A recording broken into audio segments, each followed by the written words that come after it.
Hi guys, this is Arya Kumaut and welcome to all of you once again in this grammar session in which we are going to talk on voice again. Dear students, जैसे कि आपको पता है कि मैंने कल आपको voice के नोट नंबर 13 के सेंटेंसेस बताए थे और आज फिर मैं नोट नंबर 13 के कुछ एग्जांपल्स आपको बताना चाहता हूं। उसके साथ ही फिर अपन नोट नंबर 14 पे बात करेंगे। तो सबसे पहले देखिए, नोट नंबर जो 13 हमारा था या हमारा है, ये नोट नंबर 13 इंपेरेटिव सेंटेंसेस से संबंधित था।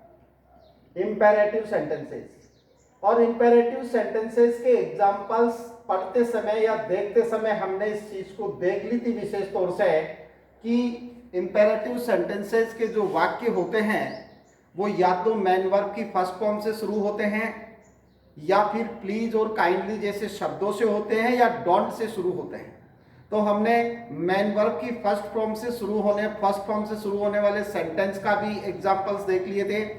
हमने प्लीज से शुरू होने वाले सेंटेंस जो सेंटेंस होते हैं उनके भी एग्जांपल्स देख लिए थे, लेकिन मैं जहाँ तक समझता हूँ डोंट से शुरू होने वाले वाक्य रह गए थे। तो मैं प्लीज का एक एग्जाम्पल बताकर फिर डोंट से शुरू करके अपन नेक्स्ट नोट नंबर 14 पे बात करेंगे। सबसे पहले देखिए एग्जाम्पल नंबर 1। एग्जाम्पल नंबर 1 देखिए, please give me a pen. अब यहां देखिए सेंटेंस में गिव वर्ब है, मी आपका इनडायरेक्ट ऑब्जेक्ट है, ए पेन आपका डायरेक्ट ऑब्जेक्ट है। यानी इस प्रकार के जो वाक्य हैं इंपेरेटिव सेंटेंस, उनमें भी डबल ऑब्जेक्ट्स हो सकते हैं। डबल ऑब्जेक्ट किसी भी सेंटेंस में हो सकते हैं।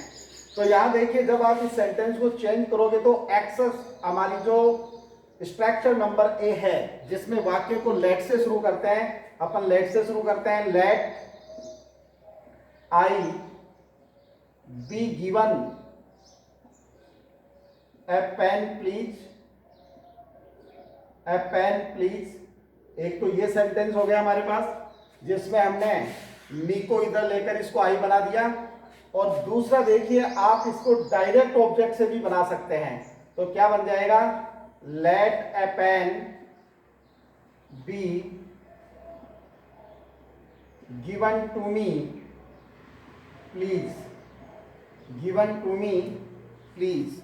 इसमें देखिए हमने, जब आप इसको डायरेक्ट ऑब्जेक्ट से बना रहे हो तो इनडायरेक्ट ऑब्जेक्ट से पहले टू जुड़ता है, ये बात भी मैंने आपको बताई थी, और लेट वाली स्ट्रक्चर से ही बन गया।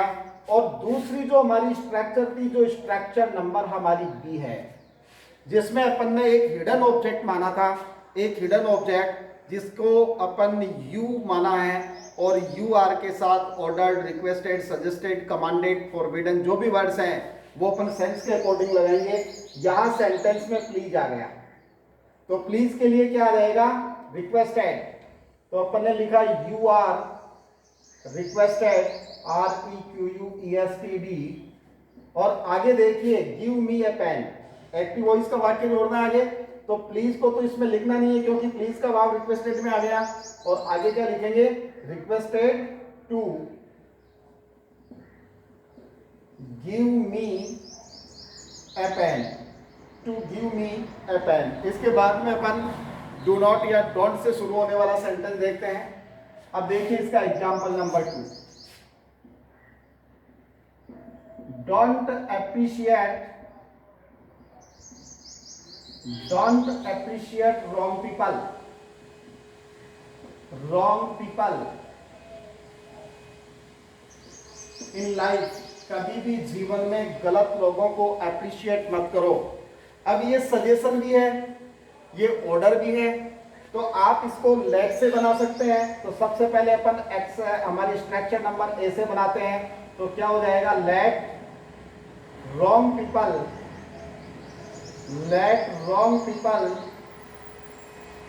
Not be appreciated. Please people not be APPRECIATED appreciated in life। तो देखिए हमने इसको फर्स्ट स्ट्रक्चर से बना दिया, लेकिन इसमें और इस सेंटेंस में थोड़ा सा अंतर यह है कि सेंटेंस में यहां डोंट आ गया। डोंट आ गया तो आपको नोट लगाना पड़ेगा, और जब नोट आप इसमें लगाओगे तो वो नोट लगेगा कहाँ, वह नोट लगेगा आपका बी से पहले। कुछ विद्यार्थी ये गलती कर देते हैं, नोट को बी के बाद में लगा देते हैं, बी नॉट एप्रिशिएटेड, जो गलत है, इसका ध्यान रखेंगे। और देखिए इस सेंटेंस को आप सजेस्टेड से भी बना सकते हैं, ऑर्डर से भी बना सकते हैं। तो ये हमारी स्ट्रक्चर बी हो जाएगी। बी में क्या हो जाएगा, you are ordered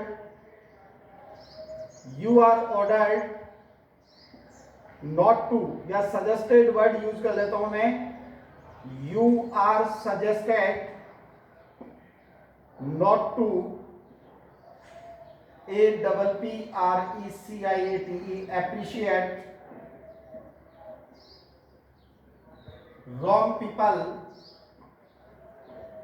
in life, wrong people in life। लेकिन हमारे पास अब देखिए, जब आपने सेकंड स्ट्रक्चर से शुरू किया तब भी आपको इसमें नोट लगाना पड़ा।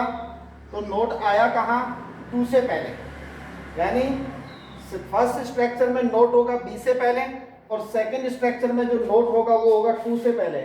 और एक वर्ड और है हमारे पास, फोरबिडन। यदि आप चाहो तो इसको फोरबिडन से भी बना सकते हैं, उसमें आपको नोट लगाने की आवश्यकता नहीं होगी।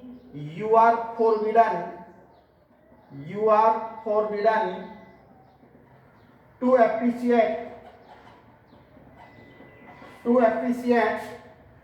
wrong people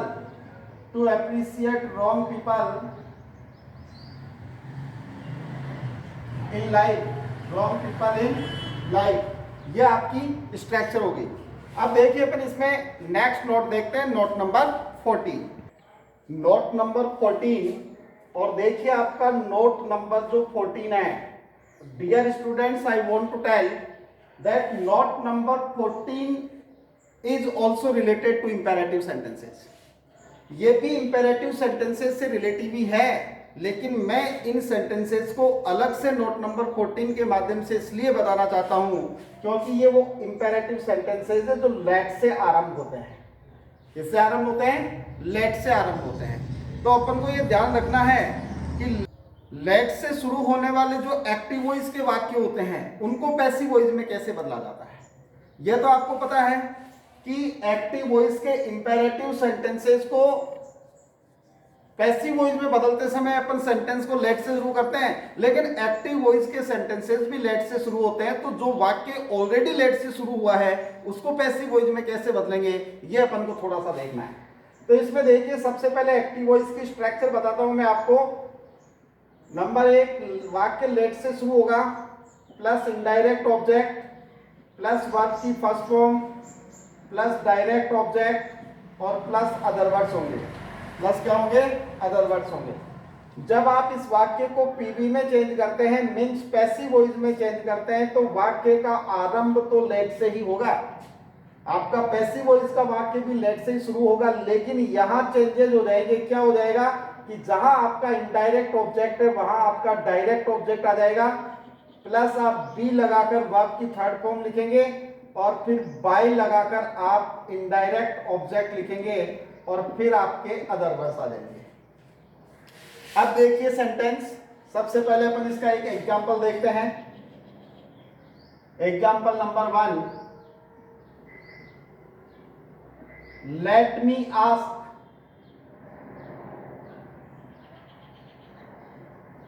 another question. मुझे दूसरा पर्सन पूछने दो। अब यहां देखिए वाक्य लेट से शुरू हो रहा है, यह आपका इनडायरेक्ट ऑब्जेक्ट हो गया मी, यह आपकी वर्ब हो गई, और अनदर क्वेश्चन आपका डायरेक्ट ऑब्जेक्ट हो गया। तो जब भी आप इसको चेंज करेंगे तो वाक्य तो लेट से ही शुरू होगा। हम चेंज कर रहे हैं इसको, डायरेक्ट ऑब्जेक्ट पहले आ जाएगा, let another question be asked, be लगा दिया, ये वर्ब की third form by me, sentence complete हुआ। कुछ बच्चे क्या करते हैं कि जब इधर से मी को उधर ले जाके रखते हैं, मतलब इनडायरेक्ट ऑब्जेक्ट को बाद में ले जाते हैं, तो वो वहां ले जाकर उसको सब्जेक्टिव प्रोनाउन में चेंज कर देते हैं, जो बहुत बड़ी गलती करते हैं। ध्यान रखना है कि यहां से अपन इनडायरेक्ट ऑब्जेक्ट को इधर लिख तो रहे हैं, लेकिन ऑब्जेक्ट की जगह ही लिख रहे हैं, और ऑब्जेक्ट को ऑब्जेक्ट की जगह लिखने में आपको किसी भी प्रकार से कोई इसका प्रोनाउन जो है उसको बदलने की आवश्यकता नहीं होगी। और देखिए इसका एक सेकंड एग्जांपल, लेट अमन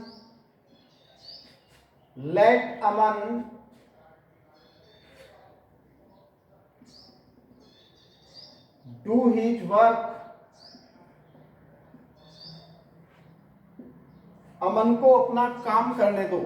तो यहां देखिए अमन क्या है, अमन है आपका इनडायरेक्ट ऑब्जेक्ट, डू क्या है वर्क, और हिज वर्क ये हो गया आपका डायरेक्ट ऑब्जेक्ट। मैं समझता हूं सेंटेंस आसानी से बदल जाएगा। कैसे लिखेंगे, let his work be done, let his work be done by Aman, by Aman। Dear students, देखिए जब एक्टिव वॉइस का वाक्य लेट से शुरू होता है तो वाक्य को पैसिव वॉइस में बदलते समय पैसिव वॉइस का वाक्य भी लेट से ही शुरू होगा। हमने क्या किया, हमने दोनों ऑब्जेक्ट के स्थान में परिवर्तन किया। एक्टिव वॉइस के वाक्य में जहां शुरू में इनडायरेक्ट ऑब्जेक्ट होता है हमने पैसिव वॉइस में वहां डायरेक्ट ऑब्जेक्ट रख दिया, और जहां डायरेक्ट ऑब्जेक्ट होता है वहां बाय लगाकर हमने इनडायरेक्ट ऑब्जेक्ट रख दिया, और प्लस बी लगाकर वर्ब की थर्ड फॉर्म, वर्ब की जो फॉर्म है फर्स्ट फॉर्म उसको थर्ड फॉर्म में हमने चेंज कर दिया। लेट से संबंधित में दो एग्जांपल्स आपको और देना चाहता हूं, और वो सेंटेंसेज हैं जिनमें लेट्स जो लेटस या लेट्स से शुरू होते हैं उनमें थोड़ा सा परिवर्तन होता है, और वो क्या होता है वो अपन इन सेंटेंसेस में देखते हैं। अब देखिए ये जो लेट वाले सेंटेंसेस हमारे हैं, इन्हीं लेट वाले सेंटेंसेस में मैं दो सेंटेंसेस की बात करता हूं, जिनमें एक सेंटेंस वो होगा जो लेट से शुरू होता है, और दूसरा सेंटेंस वो होगा जिसको आप लेटस कह सकते हैं। इस दोनों का मतलब एक ही है, लेट्स का मतलब भी लेटस है और लेटस का मतलब भी लेटस है। इसको लेटस को शॉर्ट में लेट्स लिखा जाता है। डियर स्टूडेंट्स, ये जो लेट्स या लेटस से शुरू होता है कोई वाक्य, तो उस सेंटेंस में सजेशन होती है, उस सेंटेंस में एक प्रपोजल होता है, और जब इन वाक्यों को पैसिव वॉइस में बदला जाता है तो अभी अपन ने जो लेट वाले सेंटेंस की स्ट्रक्चर लिखी थी उस स्ट्रक्चर से थोड़ा अलग हटकर बनाया जाता है। मतलब इन सेंटेंसेस को पैसिव वॉइस में बदलते समय हम शुड मॉडल का यूज करते हैं, क्योंकि ये सजेशन और प्रपोजल वाले सेंटेंसेस होते हैं। सेंटेंसेस हैं इनमें एक लेट्स या लेटस, यानी कि सेंटेंस या तो लेट्स से शुरू हो सकता है या लेटस से शुरू हो सकता है, और इन दोनों ही तरीकों में, इन दोनों ही वेज में क्या होता है, सेंटेंस में प्रपोजल या फिर सजेशन का भाव होता है।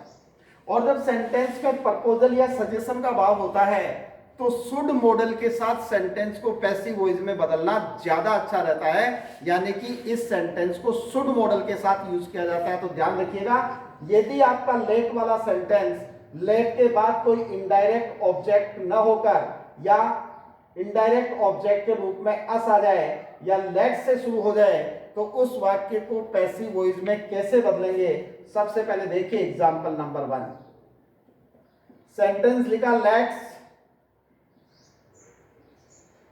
Play a new game, let's play a new game, इसका मतलब हुआ चलो एक नया खेल खेलें, चलो एक नया गेम शुरू करें या नया गेम खेलें। तो जब सेंटेंस को आप शुरू करेंगे तो यहां देखिए क्या है, प्ले वर्ब है और ए न्यू गेम क्या है, ऑब्जेक्ट। तो वाक्य को वाक्य जो है इस सेंटेंस को आप ऑब्जेक्ट से शुरू करेंगे, a new game, a new game, और मॉडल यूज करेंगे शुड, और जब मॉडल यूज होगा तो मॉडल के बाद बी आएगी, वर्ब से पहले शुड बी प्लेड। अब इसमें आपको बाय अस भी लगाने की आवश्यकता नहीं है, क्योंकि यहां a new game should be played, should जो वर्ड है वह बोलने वाले को और सुनने वालों को दोनों को इंक्लूड कर रहा है। इसमें बोलने वाला जो है स्पीकर वो भी है और जो लिसनर है वो भी है, दोनों हैं, इसलिए इसमें अपन शुड मॉडल का यूज करेंगे, वो ज्यादा अच्छा रहेगा। और देखिए example, let us decorate the building, let us decorate the building for function, for the function भी अपन कर सकते हैं, FUNCTION, for the function, for the function। जब देखिए let us decorate the building for the function, यहाँ decorate आपकी verb है, the building आपका ऑब्जेक्ट हो गया, for the function आपके अदर वर्ड्स हो गए। जब आप इसको चेंज करते हैं पैसिव वॉइस में, तो द बिल्डिंग से शुरू हो जाएगा सेंटेंस, द बिल्डिंग, और वही शुड मॉडल का यूज करेंगे, शुड बी डेकोरेटेड,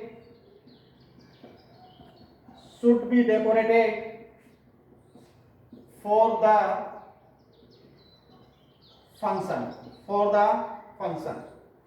एक और इसमें सेंटेंस एग्जाम्पल मैं आपको और बता देता हूं। देखिए सबसे पहले इन दोनों एग्जाम्पल्स को देखिए, एग्जाम्पल वैसा ही है, let us decorate the building, यह आपका इनडायरेक्ट ऑब्जेक्ट है और यह आपका डायरेक्ट ऑब्जेक्ट है, लेकिन सेंटेंस लेट अस से शुरू हुआ है जिसमें स्पीकर और लिसनर दोनों इंक्लूडेड है, इसलिए अपन इस सेंटेंस को उस तरीके से बनाने के बजाय शुड मॉडल के साथ बनाना चाहिए, क्योंकि शुड मॉडल स्पीकर और लिसनर दोनों को एक दूसरे के साथ कनेक्ट कर देता है, दोनों को सेंटेंस में इंक्लूड कर देता है। इसके साथ ही देखिए नंबर होगा हमारा ये थर्ड, ये एग्जाम्पल नंबर थर्ड है। देखिए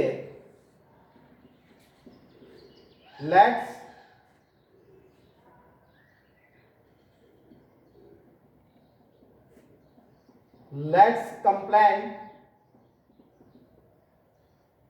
the boy, let's complain the boy, चलो लड़के की शिकायत करें, लेट्स कंप्लेन द बॉय, चलो लड़के की शिकायत करें। सेंटेंस को आगे भी बढ़ा दे, to the principal, to the principal, चलो लड़के की प्रिंसिपल से शिकायत करें, चलो लड़के की प्रिंसिपल से शिकायत करें।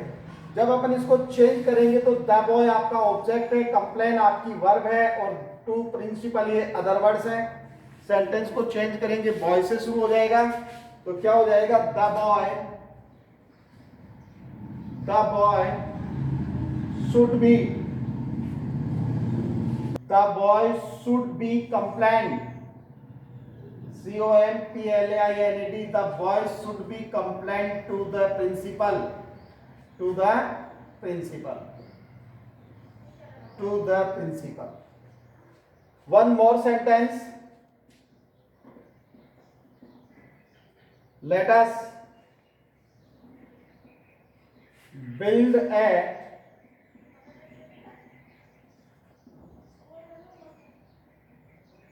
temporary house, चलो अपन एक टेम्परेरी हाउस का निर्माण करें। इसमें भी देखिए बिल्ड आपकी क्या है, वर्ब है, और ए टेम्परेरी हाउस क्या है, ऑब्जेक्ट है, तो क्या हो जाएगा, ए टेम्परेरी हाउस, और शुड मॉडल का यूज करेंगे, should be built, should be built. Dear students, देखिए ये दो सेंटेंस हमने अलग प्रकार से लिखे जो हमारी लेट वाली जो स्ट्रक्चर थी उस स्ट्रक्चर से थोड़े से अलग हटकर हैं। मैं सिर्फ इतना सा बताना चाहता हूं कि ये लेट वाले सेंटेंसेस को अपन ने अलग नोट में इसीलिए रखा था ताकि उनको इंपेरेटिव सेंटेंसेस में थोड़ा सा जो डिफरेंसेस होता है, थोड़ी सी जो चेंजेज होती है या चेंजिंग्स होती है, उनको हम अलग से देख सकें। तो अब हम अच्छी तरीके से समझ चुके हैं कि लेट वाले सेंटेंस जो एक्टिव वॉइस से शुरू होते हैं उनमें डबल ऑब्जेक्ट्स होते हैं, लेकिन उनको जिस स्ट्रक्चर से अपन पैसिव वॉइस में चेंज करते हैं उससे अलग हटकर लेट्स या लेटस वाले जो वाक्य हैं उनको शुड मॉडल के साथ पैसिव वॉइस के अंदर बदला जाता है। Dear students, this is the way how a sentence that begins with let can be changed into passive voice, can be changed into passive voice, and other things should be talked tomorrow. Thanks a lot to all of you.